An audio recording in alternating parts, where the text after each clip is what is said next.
Welcome to the second section of the modules materials. And in this section, we will be talking about the resins which are used for 3D printing. And resins, if I'm talking about resins, that means they are being used for SLA 3D printing, stereolithography that we have covered earlier. And the resins, we will start with a number of resins, but we will cover number of resins, but first we will look at the standard resin, which is the very basic resin with the minimum strength and minimum mechanical properties. And this particular resin, standard resin, now what is the advantage of using resin is that you get a very good surface finish, and the features that you can make are really fine. Basically, the resolution of the process is very high. And this particular material that we are talking about, SLA resin, they are acrylate monomers. So they take an acrylate monomer and combine it with multiple polymers such as epoxy, urethane, or vinyl ester resins, and hence the resin gets its properties.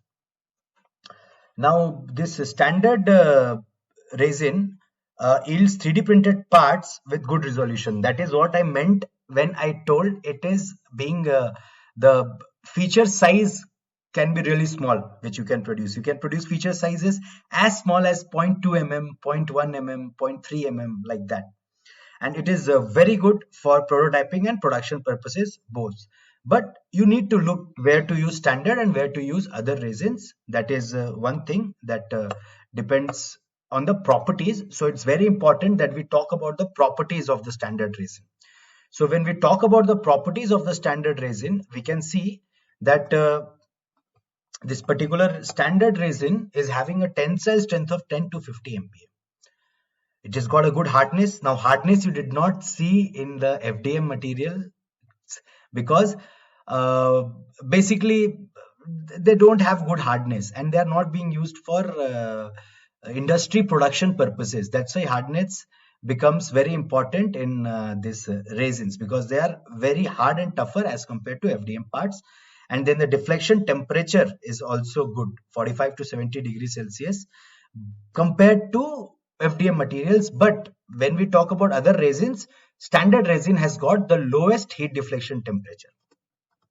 Then there is another resin which is a tough resin. Now this tough resin is basically is used for making components which have got high stress conditions. It is more durable as compared to your standard resin. It is like the impact strength is more as compared to standard resin, and the resistance to fractures is more. So a standard resin part might fracture in a given loading conditions. There you need to use a tough resin component. Now it basically contains rubber additives and polymers. Now these additives and polymers are designed to provide high rigidity to the components that are being made using tough resin. It is more durable than standard resin, and that is the reason why it is more suited for functional prototypes. So if you want to make a prototype and put it under testing, then you should go for tough resin. Now what are the polymers involved in comprising of the tough resin is urethane, epoxy, acrylate, and some rubber particles are also there. Now these rubber particles are incorporated to increase the fracture toughness. Then the properties of tough resin. Let's have a look at properties of tough resin. So we can clearly see that the tensile strength is higher as compared to the standard resin. The elongation at break is also much better as compared to the standard resin. The impact strength. Now impact strength is one characteristics that you did not see in the standard resin, because it is having very low impact strength, whereas my tough resin, as I told you, because of this high rubber being added in this, the impact strength is quite high. The isode impact strength is between 50 to 50 joule per meter, and then the hardness is definitely more than the standard resin. Then we have one more kind of resin, which is a flexible resin. So we discussed about TPU, which is a flexible plastic used in FDM. Uh, Flexible resin is basically, you can see in this picture, it can clearly indicate flexible, what does flexible resin means. And flexible resin is used a lot in the shoe industry, again in the clothes industry, fashion industry, also for prosthetics and functional components. As I told you, it has since it's flexible, it has got good amount of compressibility. Now, what it is made of? It is made of urethane, silicon. Silicon is what is giving the flexibility to the flexible resin, and other thermoset elastomers.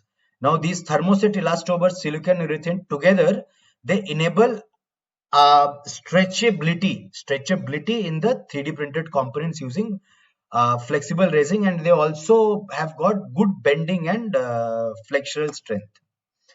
Now, since it is flexible, it is a good alternative to rubber molding process.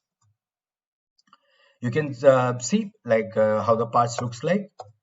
Then when we talk about flexible resins, the typical properties that you see, that the tensile strength has decreased as compared to your standard resin as well as tough resin. The tensile strength of flexible resin is less, whereas the elongation at break is tremendously high. You can see that elongation at break can go up as high as 500%. That means it will deform to that extent before breaking. Hardness, shore A hardness is 30. The tear strength is 10 to 30 kilonewton per meter. And why tear strength and shore hardness is coming into picture? Because these are the typical properties of rubber or flexible materials. Then we have a specific resin which is used in the dental industry. So they are used to make dental models and dental molds, and these are biocompatible resins, so it can easily be placed in your mouth for dental and other orthodontics treatments. But yeah, you cannot leave it inside. It can only be used for an operational procedure or a kind of implant procedure, but it has to be taken out. It is just used as a tool. Now, the good part about dental model resin is that it meets ISO and FDA standards for temporary insertion. So, ISO standards for medical, and FDA is anyways used for medical only. So, FDA and ISO standards have proven it to be able to put inside your mouth. And it produces highly accurate crowns, bridge frameworks, orthodontic thermoforming models, surgical cutting guides. All these items that I told you, they assist in the surgery. They are not the final implant going in your dental area. Now let's look at the properties of the dental resins. Now in dental resin, we will not try to look at the mechanical strength properties, because the mechanical strength properties are not very good, but they are as compared to tough resin, but they are biocompatible. So it means ISO 10993 and USP class 6 standard for limited time exposure. So you can put it in the mouth, but for limited time. High resolution. Now, when we are making miniature dental geometries, we can actually realize those geometries with very high resolution using dental model resins. So that is the advantage of using dental model resins via SLA process. Then there is one more advantage of using it is that it is non-toxic. It is because it is made of medical grade monomers. So it is supposed to be inert. When it is exposed to human tissues and fluids, it does not react with them. And you can see the density is very typical as compared to the general photo curing resins, the standard resins of SLA.